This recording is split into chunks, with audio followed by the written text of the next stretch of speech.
is thinking. What happened at 9/11 is we didn't have a strategy, we didn't have bipartisan agreement, we didn't have American understanding of it, and we had instead a policy coup in this country. A coup. A policy coup. Some hard-nosed people took over the direction of American policy, and they never bothered to inform the rest of us. I went through the Pentagon 10 days after 9/11. I couldn't stay away from Mother Army. I went back there to see Don Rumsfeld. I'd worked for him as a White House fellow in the 1970s. All this is in the book. And I said, am I doing okay on CNN? He said, yeah, fine. He said, I'm thinking about it. He says, I read your book. And he said, this is a book that talks about the Kosovo campaign. And he said, I just want to tell you, he said, nobody's going to tell us where or when we can bomb. Nobody. He said, I'm thinking of calling this a floating coalition. What do you think about that? I said, well, sir, thanks for reading my book. And, he said, thanks, that's all the time I've got. Really. And I went downstairs. I was leaving the Pentagon, and an officer from the Joint Staff called me into his office and said, I want you to know, he said, sir, we're going to attack Iraq. And I said, why? He said, we don't know. He said, I said, well, did they tie Saddam to 9/11? He said, no. He said, but I guess they don't know what to do about terrorism, and so they think, but they can attack states, and they want to look strong, and so I guess they think if they take down a state, it will intimidate the terrorists. And you know, it's like that old saying. He said, if the only tool you have is a hammer, then every problem has to be a nail. Well, I walked out of there pretty upset. And then we attacked Afghanistan. I was pretty happy about that. We should have.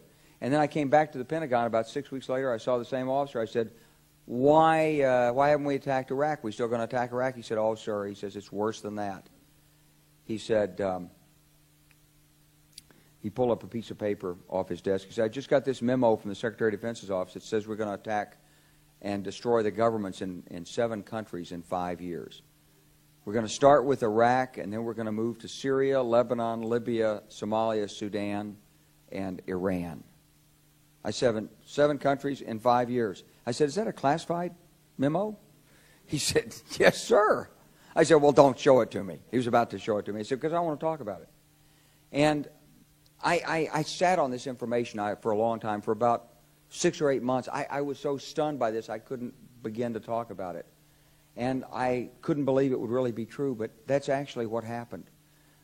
These people took control of the policy in the United States. And I realized then, it came back to me, a 1991 meeting I had with Paul Wolfowitz. You know, in 2001 he was Deputy Secretary of Defense, but in 1991 he was the Undersecretary of Defense for Policy. It's the number 3 position in the Pentagon.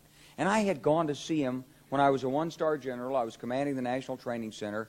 I had met him one time. He said, if you ever get to Washington, come look me up. They always say that. Well, I was there in Washington. It was a Friday afternoon. I'd visited Colin Powell. He'd given me 5 minutes of his precious time and sent me on my way, and I was bored in the Pentagon, and I thought, I'll just go, who can I see? I think I'll see Wolfowitz. So I called, and up there, he was available. Scooter Libby came to the door. I met Scooter for the first time, and he brought me in, and I said to Paul, I said, and this is 1991, I said, Mr. Secretary, you must be pretty happy with the performance of the troops in Desert Storm.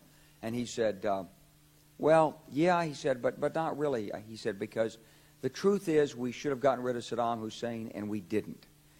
And this was just after the Shia uprising in March of 91, which we had provoked, and then we kept our troops on the sidelines and didn't intervene.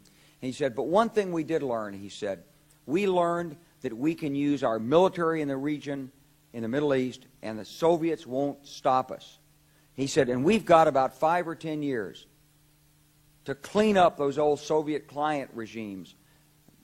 Syria, Iran, Iraq, before the next great superpower comes on to challenge us. And it was like, you know, I'm coming out of the Mojave Desert. I've been training troops. I haven't been thinking geostrategy for some time. And suddenly a guy just sort of shoves this nugget at you. Well, you remember it. It was a pretty stunning thing. You mean the purpose of the military is to start wars and change governments. It's not to sort of deter conflict. We're going to invade countries, and my mind was spinning. And I put that aside. It was like a nugget that you hold on to. This country was taken over by a group of people with a policy coup. Wolfowitz and Cheney and Rumsfeld, and you could name a half dozen other collaborators from the Project for a New American Century. They wanted us to destabilize the Middle East, turn it upside down, make it under our control. It went back to those comments in 1991. Now, did anybody ever tell you that? Was there a national dialogue on this?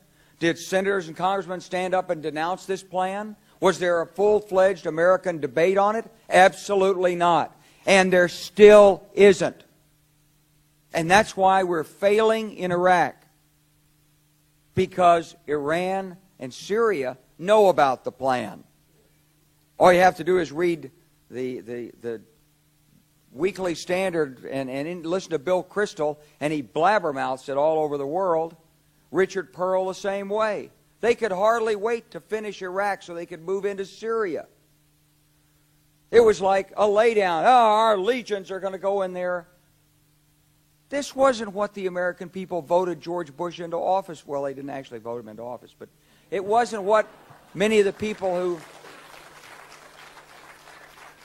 It wasn't what he campaigned on. He campaigned on a humble foreign policy, the most arrogant foreign policy in American history. He campaigned on no peacekeeping, no nation building, and here he is with Afghanistan and Iraq. It's astonishing. So the root of the problem is not how many troops are in Iraq. Please believe me. Don't be mad, if you're a Democrat, at your Democratic congressman because they can't reduce the troops and frustrate the president. That's not the issue.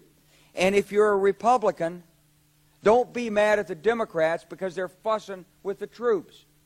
Whether you're a Democrat or a Republican, if you're an American, you ought to be concerned about the strategy of the United States in this region. What is our aim? What is our purpose? Why are we there?